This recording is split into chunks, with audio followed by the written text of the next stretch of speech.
Hey dear moms, today I want to talk about that situation जब हमारे बच्चे शुरू शुरू में स्कूल जाना स्टार्ट करते हैं। ओके, कुछ बच्चों को तो टाइम नहीं लगता एडजस्ट होने में स्कूल के इन्वायरमेंट में, एंड कुछ तो रोते भी नहीं हैं, they all very happy to go to school. But कुछ होते हैं जो I don't know what it is कि उन्हें अपने पेरेंट्स के सेफ़ इन्वायरमेंट से निकल के एक स्ट्रेंजर जगह में जाना होता है, right. Today I just saw a little girl who was crying, और she was literally crying like hell, you know, at the gate when I was, you know, मैं गई थी अपने बेटी को स्कूल छोड़ने के लिए। तो बेचारी बहुत ज़्यादा रो रही थी, तो आई लिटरली फेल्ट लाइक, मुझे याद आ गया कि जब मैं शुरू शुरू में अपनी बेटी को प्ले स्कूल में लेके जाती थी, तो how she use to cry and all.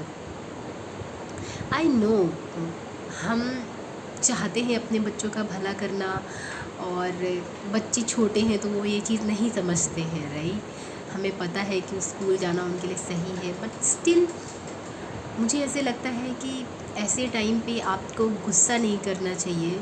I no गुस्सा आता है जब आपके बच्चे बार बार रोते हैं और रोज़ रोज़ स्कूल ना जाने की जिद पकड़ के बैठ जाते हैं, तो you can't remain cool, right. But फिर भी आप कोशिश करो कि खुद को शांत रखो, क्योंकि अगर आप अपने बच्चे को नहीं समझा पा रहे हो तो कम से कम खुद को शांत रखो, उसके ऊपर गुस्सा तो ना करो ना। क्योंकि अगर आप उस पर गुस्सा करेंगे, आप उसके इमोशंस नहीं समझेंगे, तो फिर वो किससे एक्सपेक्ट करेगी या करेगा कि वो उसके इमोशंस समझे। आप समझिए इस चीज़ को। आई नो आप समझते होगे कि उनके लिए एक अजनबी जगह में जाना, वहाँ पे एडजस्ट करना मुश्किल होता है, यू नो, बट स्टिल पहली बात तो आप उन्हें प्यार से समझाइए, उन्हें कन्विंस करिए। उन्हें जब आप वो घर में हो तो उन्हें अच्छे से समझाइए कि स्कूल क्यों जा रहे हैं वो, और जो भी करिए आप, कुल मिला के आप उनको समझाइए प्यार से, ठीक है।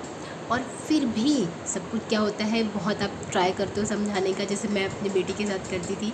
मैं उसे घर में बहुत समझाती थी एंड वो समझ भी जाती थी, ठीक है मम्मा मैं नेक्स्ट डे स्कूल जाऊँगी, ओके।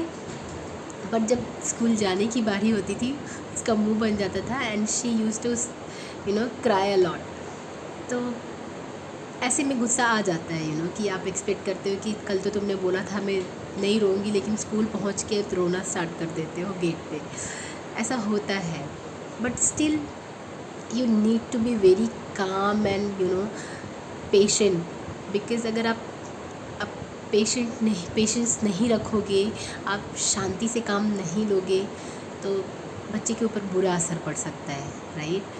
आप उसे प्यार से समझाइए, और अगर आप उसे नहीं समझा पा रहे हो, आप उसे नहीं मना पा रहे हो स्कूल जाने के लिए, तो बस आप इतना करो कि खुद को शांत रखो, बर्दाश्त करो उसकी टेंट्रम्स, उसकी जिद, या जो भी कुछ वो कर रहा है वो बस आप होल्ड करके रखो। क्योंकि उस टाइम पे अगर आप नहीं अपने आप को काम रखोगे तो बच्चा डर सकता है, या उसके ब्रेन पे कुछ बुरा असर पड़ सकता है, या फिर वो नहीं सीख पाएगा, है ना, कि आप उसे क्या समझाने की कोशिश कर रहे हो, क्यों उसके लिए जाना ज़रूरी है। और ये कुछ दिन की बात होती है, धीरे धीरे वो एडजस्ट कर लेते हैं स्कूल के माहौल में।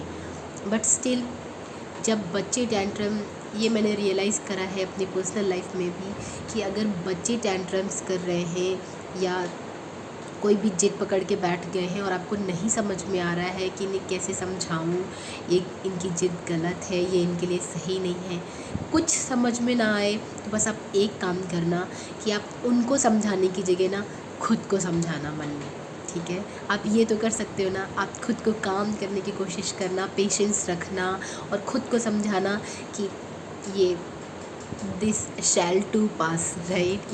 ये निकल जाएगा मोमेंट, मुझे बस अपने आप को संभालना है। बिकॉज़ अगर आपको नहीं संभालोगे तो फिर आपको गुस्सा आ सकता है, और आप में भी गुस्से में आप हाथ भी उठा सकते हो। तो इसलिए प्लीज़, जब बच्चों को आप ना समझा पाओ, मुश्किल लगे उन्हें समझाना, तो उन्हें छोड़ के खुद पे फोकस करना और ख़ुद को समझाना, ठीक है। आई थिंक ये सबसे बेटर होगा, क्योंकि अगर आप उन्हें नहीं समझा पा रहे तो एटलीस्ट आप तो समझदार हो ना, वो नहीं समझ रहे हैं, आप तो समझो, right. So thank you so much for watching. अगर वीडियो अच्छी लगी हो तो please like, share and subscribe.